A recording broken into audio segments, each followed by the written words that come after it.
जो लोग गए कांग्रेस पार्टी से वो सब के सब ज्यादा कायर थे।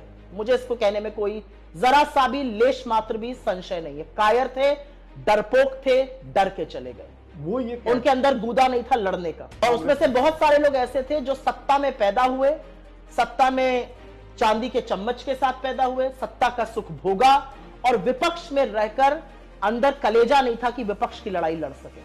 अगर भविष्य में कभी आपने रास्ता बदला तो यही क्लिप वायरल। मैं राजनीति छोड़ दूंगी, लेकिन मैं रास्ता बदल के बीजेपी नहीं जाऊंगी। मैं ऐसी पार्टी का हिस्सा नहीं बन सकती हूं जो महात्मा गांधी के हत्यारे को जिंदाबाद के नारे लगाते हैं। मैं ऐसी पार्टी का हिस्सा नहीं बन सकती। आज की राजनीति विपक्ष में रहकर करना बड़ा मुश्किल है, और जिनके लिए ये ज्यादा मुश्किल साबित हुई, जिनको नहीं ये राजनीति समझ में आई, जो नहीं लड़ पाए, वो आज भाजपा में शामिल हो गए। उन्होंने भाजपा की वॉशिंग मशीन में गोता लगाकर अपने ईडी सीबीआई केसेस बंद कराकर, किसी ने अपने राज्य रजवाड़ों की रखवाली करके, किसी ने अपने महल और जमीनें बचाकर वो बीजेपी में शामिल हो गए। कांग्रेस में रहने वालों को लड़ाकू और निर्भीक होना पड़ेगा, क्योंकि आज की राजनीति वो है। आज की राजनीति विपक्ष में रहकर करना बड़ा मुश्किल है, और जिनके लिए ये ज्यादा मुश्किल साबित हुई, जिनको नहीं ये राजनीति समझ में आई, जो नहीं लड़ पाए, वो आज भाजपा में शामिल हो गए। उन्होंने भाजपा की वॉशिंग मशीन में गोता लगाकर, अपने ईडी सीबीआई केसेस बंद कराकर, किसी ने अपने राज्य रजवाड़ों की रखवाली करके, किसी ने अपने महल और जमीनें बचाकर वो बीजेपी में शामिल हो गए। सवाल यहाँ बदल गया मेरा थोड़ा। अब मुझे ये बताइए कि आप ही के साथ जो लोग कांग्रेस पार्टी में थे और आज वो भारतीय जनता पार्टी में, और किसी डिबेट में आप ही दोनों एक स्टूडियो में पहुंच गए, तो हंसी आती है उनके ऊपर। हंसी आती है बिल्कुल, क्योंकि आप इसलिए हंसी आती है।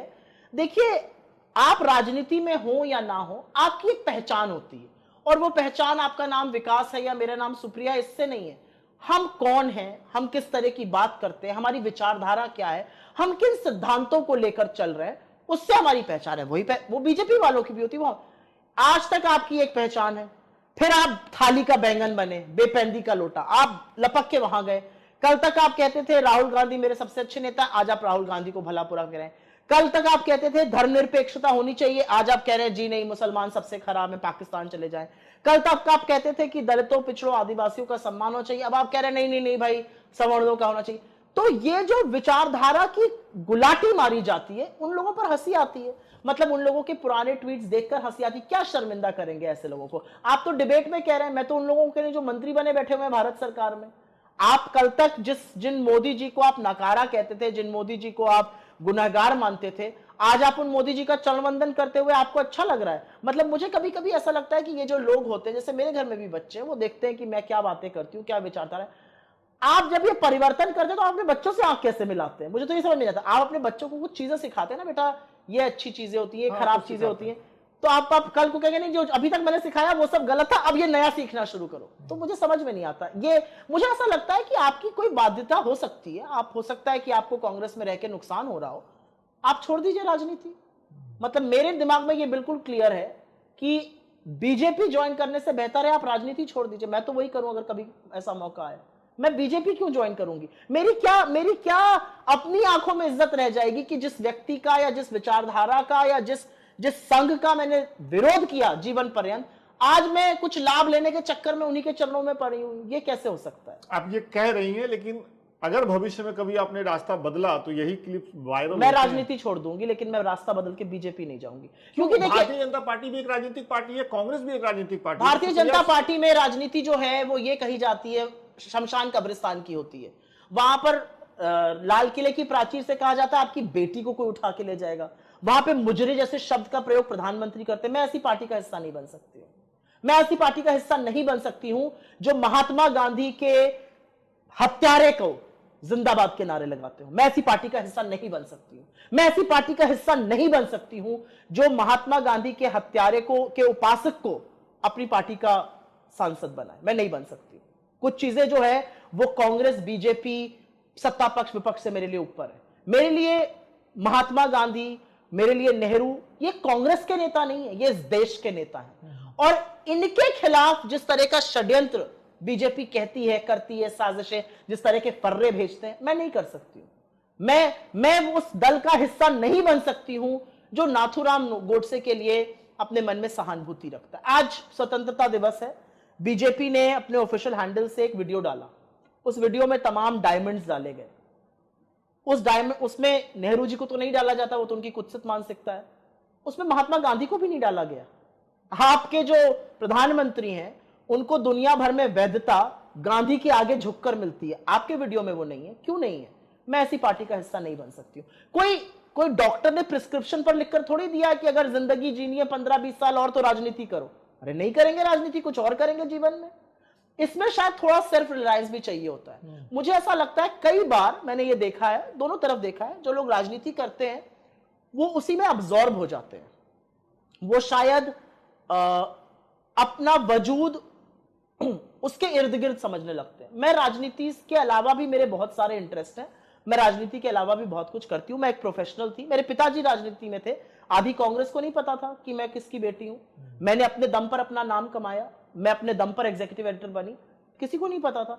तो मुझे ऐसा लगता है कि राजनीति करना कोई डॉक्टर का लिखा हुआ प्रिस्क्रिप्शन नहीं है, राजनीति सिद्धांतों पे करनी चाहिए। हम राजनीति में क्यों हैं? मेरे लिए राजनीति कोई मैं संसद पहुंच जाऊं ये राजनीति नहीं है।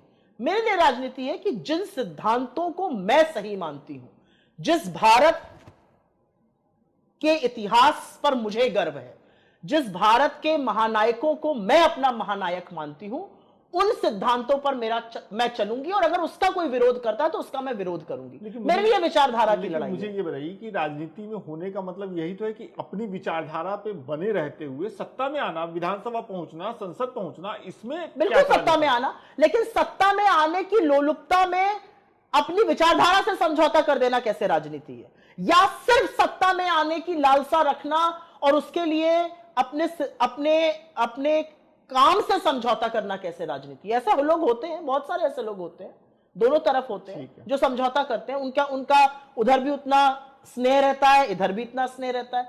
तो मुझे लगता है कि आप अब जो राजनीति है, एक्चुअली लेट मी चेंज, अब जो राजनीति है वो दो पार्टों पर चल के नहीं हो सकती है। अब राजनीति में आपको साइड चूज करनी पड़ेगी। अच्छा, चुनना पड़ेगा, बिल्कुल, या इधर या उधर। वो मेरे शत्रु नहीं है, मेरा उनसे कोई खेतमेड़ का झगड़ा भी नहीं है, लेकिन जहां तक मेरे देश का सवाल है वो मेरे देश के खिलाफ है। तो आपकी पार्टी से जो कुछ लोग गए, मेरी किसी से कोई दोस्ती नहीं है। ये पहले ही आप काट रही हैं। मुझे पता है, आप मुझसे सवाल पूछेंगे, बातचीत तो होती होगी, मतलब शिष्टाचार कहीं मिल गए तो नमस्ते प्रणाम हो गया, मैसेज वैसेज नहीं। क्या मतलब है? आपने जब अपनी जिंदगी का सबसे बड़ा समझौता कर लिया तो फिर क्या मतलब है? एक पति पत्नी की शादी होती है, पति पत्नी की शादी का जो बेसिस है वो भरोसा है, प्रेम होता है, भरोसा होता है। अगर वो भरोसा ही तोड़ देता है रिश्ते में तो फिर क्या मतलब है? वैसे ही होता है राजनीति में। आप है कि भरोसा है कि आप वी आर कॉमरेड्स टुगेदर, आप हमारे साथ लड़ रहे हैं, हम एक विचारधारा के लिए लड़ रहे हैं, हम इस देश के उस प्रारूप के लिए लड़ रहे हैं जिसके लिए आजादी की जंग लड़ी गई, और फिर आप जाके उसकी बिल्कुल ऑपोजिट विचारधारा के साथ मिल जाइए। कैसे? जो लोग गए कांग्रेस पार्टी से वो सब के सब ज्यादा कायर थे। नहीं, उनके आरोप तो सुन लीजिए। वो आरोप जो भी लगाए कायर थे। मुझे इसको कहने में कोई जरा सा भी लेश मात्र भी संशय नहीं है। कायर थे, डरपोक थे, डर के चले गए। वो ये उनके अंदर गूदा नहीं था लड़ने का। वो ये कह रहे हैं कि लीडरशिप जो, और उसमें से बहुत सारे लोग ऐसे थे जो सत्ता में पैदा हुए, सत्ता में चांदी के चम्मच के साथ पैदा हुए, सत्ता का सुख भोगा, और विपक्ष में रहकर अंदर कलेजा नहीं था कि विपक्ष की लड़ाई लड़ सके। वो लोग ये कह रहे हैं कि कांग्रेस का जो लीडरशिप है वो अपने आप में खोया हुआ है, उसके पास वक्त नहीं है हमसे मिलने के लिए। कांग्रेस के बड़े नेता जो गए पार्टी से पिछले दिनों में, वो सब के सब यही आरोप लगाते हैं, खासतौर पर राहुल गांधी पर। जो वहां गए वो कोई वहां जाके कार्यकर्ता तो बने नहीं। भाई कांग्रेस बड़ी खराब थी, आप वहां जाके कार्यकर्ता बन जाते, आप लड़ाई लड़ते, आप विचारधारा की लड़ाई लड़ते। मुझे तो बड़ा बुरा उन लोगों, आप अभी परिवारवाद पे बात करें, मुझे तो बड़ा बुरा लगता है उन लोगों के लिए जिनके टिकट काट काट के इन कांग्रेसियों को दिए गए, जो 40-50 साल जिन्होंने कांग्रेस का पहले सुख भोगा, अब वहां सुख भोग रहे हैं, और अभी सरकार जाएगी तो यहां आने की वापस कोशिश करेंगे। ये असलियत है, जीवन की असलियत ये है। और मुझे इसको कहने में मुझे लगता है कि ये थोड़ा विवादित है, लेकिन मैं कहूंगी, आप सत्ता के उस सुख का आपने इतना सुखपान किया है कि आप उसके बिना नहीं रह पा रहे हैं। विपक्ष में राजनीति मुश्किल है, आपके खिलाफ केसेस होंगे, आपको आंदोलन करना पड़ेगा, आपकी सदस्यता जाएगी, आप चुनाव हार भी सकते हैं। विपक्ष में रहने का बहुत बहुत बड़ी मुश्किल होती है। आपके अंदर कलेजा नहीं है वो लड़ाई लड़ने का, आपके अंदर नहीं वो कलेजा है कि आप राहुल गांधी की तरह कहिए कि मैं समझौता नहीं करूंगा, मैं माफी नहीं मांगूंगा, 2 साल की सजा सुना दी जाए, आपकी सदस्यता चली जाए। नहीं, आपके अंदर वो कलेजा। आप कायर हैं, आप कायर हैं क्योंकि आपको पता है कि आप उधर चले जाएंगे तो आपकी जमीन का जो विवाद है वो सुलझ जाएगा, आपको 400 करोड़ की जमीन मिल जाएगी। आपको पता है आपके खिलाफ जो ईडी का केस है वो उधर जाते ही बंद हो जाएगा। अरे यहां रहिए, ईडी के केस से लड़िए। राहुल जी कहते हैं 50 घंटे क्या 50 दिन मुझसे पूछताछ करें। तो मुझे ऐसा लगता है कि एक लेकिन अच्छी चीज होती है, जब समुद्र का मंथन होता है ना तो विष और अमृत अलग होता है। मुझे लगता है ये जो 11 साल थे इसमें बहुत सारे लोगों की असलियत भी सामने आई, बहुत सारे लोगों की सच्चाई भी सामने आई।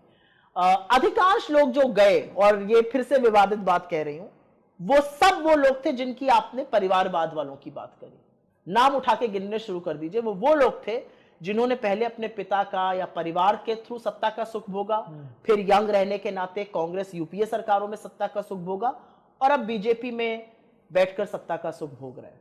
ये वो लोग नहीं थे जो नीचे से उठकर, जमीनी स्तर से उठकर राजनीति में आए थे, वो आज भी कांग्रेस के साथ लड़ रहे हैं।